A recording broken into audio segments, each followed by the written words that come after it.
Well, hello there all you absolutely magnificent people, and welcome back to another episode of An Ecologist Plays, where we talk about nature while playing games. My name is Will, I'm an ecologist by training, and we are back in Coral Island here, as you can see, and we're just about to harvest some of our crops over here. So we've got some wheat, we've got some tomatoes, we've got blueberries, gardenias, lovely white flowers over here. Now, interestingly enough, the gardenias here, as with all the other flowers, I guess, you can only harvest them once, so you plant them and you harvest them, and that is it. Whereas gardenias, in actual fact, are, they are perennial. They live for many, many years, and you can harvest them multiple times before they eventually die one day.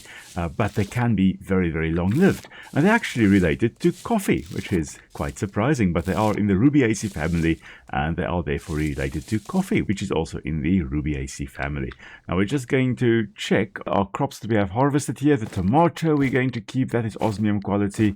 The wheat, we're also going to keep. All these osmium quality things we are going to keep, and the gold as well, because we can use those later on, not necessarily in cooking recipes, but rather to actually change into honey, for example, or into preserves, all those types of things to earn a bit more cash. That is what we're going to use them for. And the other produce we will just sell, get a bit of income that way then. As you can see here, we do have our second coop ready here, and that means we are going to move some of our chickens over to that coop when we have the opportunity to do so. Oh, there is a caterpillar to catch here, and that does appear to be some kind of swallowtail butterfly's caterpillar. Let's have a look. Yes, indeed, a western tiger swallowtail. The way I knew this was a swallowtail butterfly is they very often look like that. Notice those big eyes there? Well, they actually very often have fake eyes like that on their head to try and appear more intimidating. They also very often are this greenish color over here, although in some species it does depend on what plant they actually feed on, what their host plant is. If they are feeding on some plants, they'll actually be green in color, and if they are feeding on other plants, they will actually be brown in color. And that is what we have here in South Africa. We've got the citrus swallowtail, for example, that if it feeds on some trees, it's green like this, and yet on other trees in the same family, in the citrus family, they will be brown in color. That is quite cool. And of course, we're just going to quickly donate that caterpillar here at the museum. Ooh, we're getting something, another sprinkler as a reward. Wonderful. And then two things. We are going to donate a few more things here, like this crowned hair-streaked butterfly, this Carites beetle, the lady beetle, the firefly, the maple leafcutter moth, the goldfish, and the freshwater eel. Goodness me, we have caught a whole bunch of stuff. And also the sea salt we are going to just go and offer quickly. And just before we do all those, the Carites beetle here is really, really cool. They are a type of ground beetle. Interesting, it does mention here that they have the ability to play dead. That is a very common defense strategy that you'll find, not only in beetles, but in a variety of creatures. It's known as thanatosis, which is, when you play dead. And it's named after Thanatos, which, if I remember correctly, was in the Greek pantheon. That was the god of death. Not the god of the underworld, that will be Hades, but the god of death, which is Thanatos. And that's where Thanos also comes from. And so Thanatosis is playing dead. And they are a type of predatory beetle. I do believe I have seen a Carites beetle. It is that one up there. I think that was a Carites beetle. They're not very common here in South Africa, but I have seen that one, which I'm pretty sure is in that genus.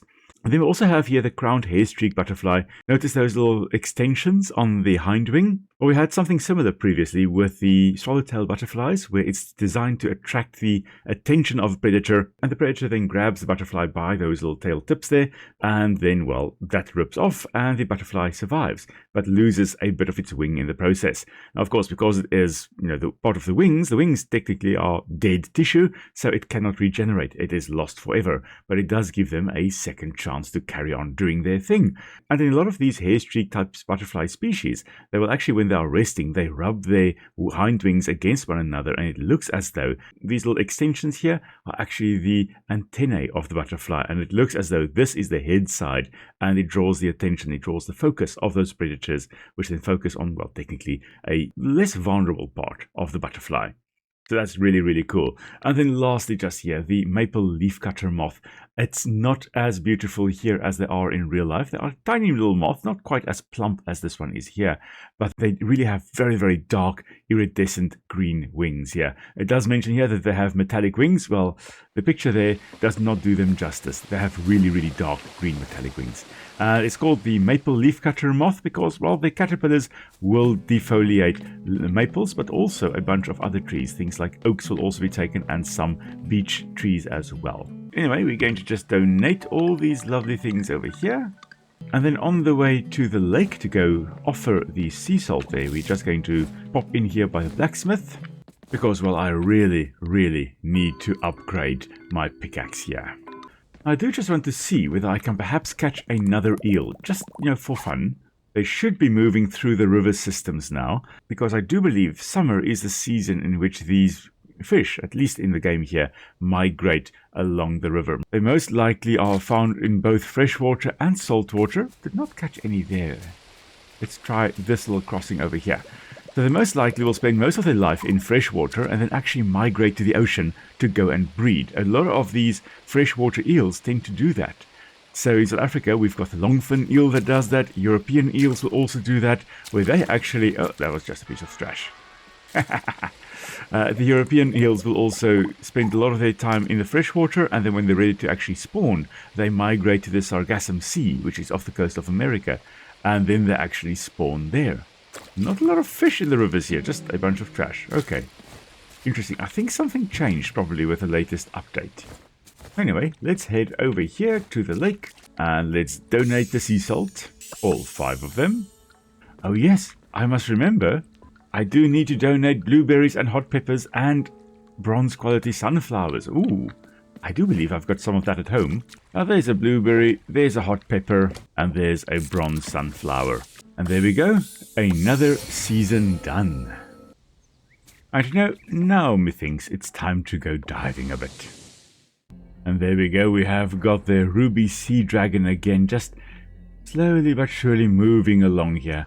Really awesome to see them in the game, but as mentioned last time, they actually are surprisingly rare with very, very few records of them. So to see them in the game here is actually quite amazing.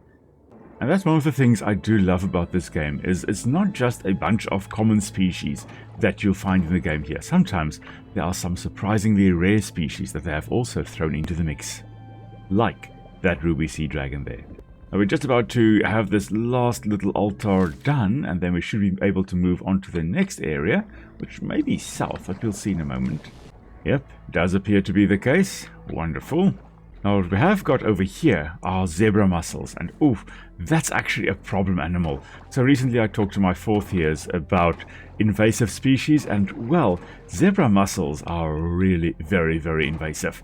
And they, in some cases, are a great source of food for animals, but largely they are a major, major problem. Able to outcompete a bunch of indigenous species. Well, if you're looking at the US, for example, where they are exotic, they're able to outcompete a bunch of indigenous species, which is really not great. And of course, if you're a person with a boat, well, they're fouling that, and they're fouling the wharfs and all kinds of stuff where they establish in great numbers and just kind of wreak havoc. And as far as I recall, they have also invaded the Great Lakes, which is really not great. Ooh, that's a funky looking jellyfish over here. Let's see what, can we get it? Yes, indeed. We've got a flower hat jellyfish on the first time, and that's the first one we have caught. But interesting, if we look at the flower hat jellyfish here, it's called a jellyfish, but it's not actually a jellyfish. So what do I mean? Well, they are part of the phylum Cnidaria, which include things like jellyfish and Portuguese men of war, which are also not jellyfish, but they are related.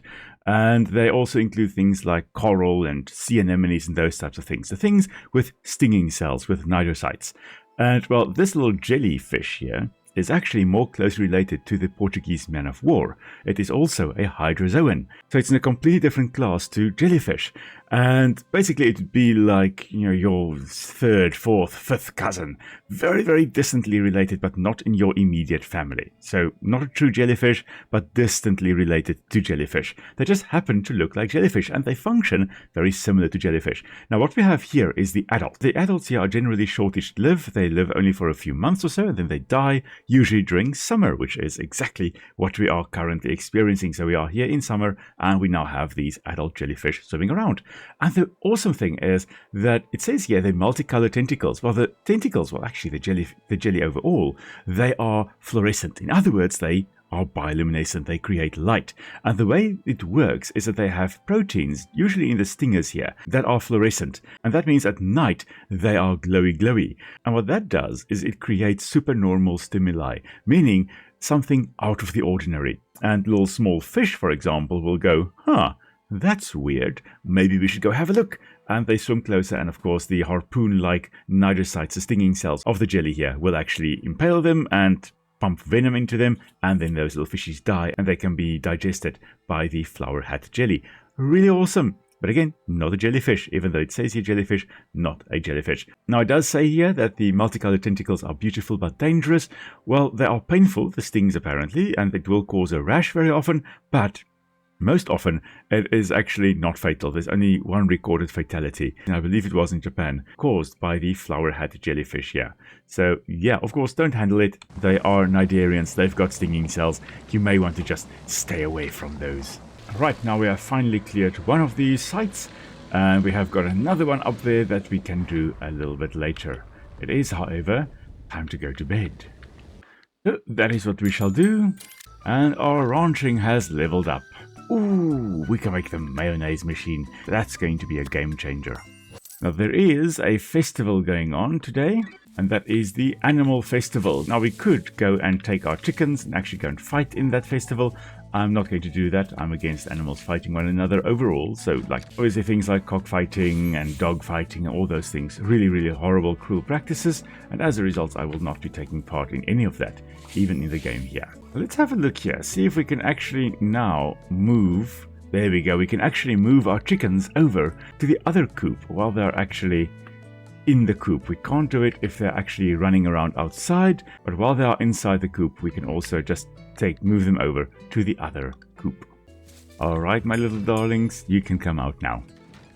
And so the animal rotation starts. We're going to move them constantly back and forth from one little patch to the other, so they never really in one spot the whole time. The idea with that is that not only do the animals get to experience different areas, while the chickens are scraping around here, they're also technically trampling the grasses and disturbing the vegetation, but they're also working in their own poop, so they are fertilizing the soil here.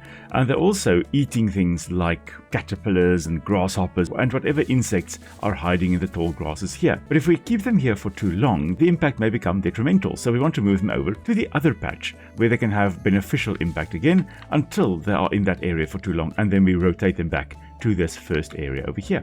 Now let's have a look here. What do we need for the mayonnaise machine? Oh, we can already craft 2 of those. Oh, that is going to be marvelous. Okay, let's place that right over here, I think. Now we're just going to quickly collect our bronze pickaxe here. And then we are going to head over to the Animal Festival. As mentioned, I'm not going to be doing the chicken fight here, but I am going to do the rodeo. And let's see how this goes. Of course, the idea is to try and press the buttons as quickly as you can. Press the correct buttons and don't lose hearts at the top there. And if you either miss or you press the wrong one, well, then you lose a heart, I do believe. A few moments later. Okay, I have no idea how well I did there. After 55 seconds, I had to step away from the computer because, well, our baby was crying. So let's try that again, shall we? At least I got second place. Oh, wow.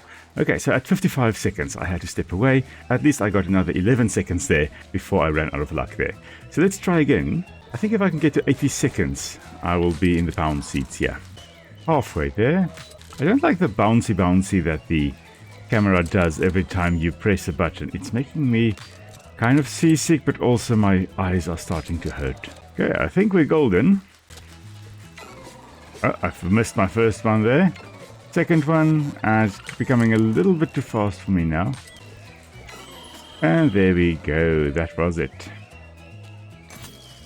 Well, at least we got first place, so I'm happy.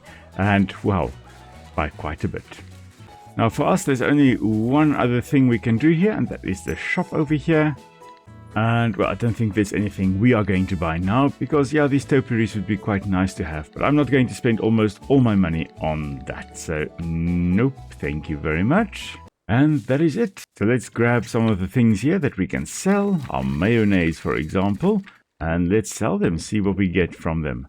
You know what? I'm going to also sell the food we won at the rodeo. There's still a bit of time left, so let's quickly head down to the mine shaft here and see, maybe we can still get a bit of copper. Like the copper we can see right over there. And here. And here. And here. Well, this is turning out to be quite a fruitful exercise here.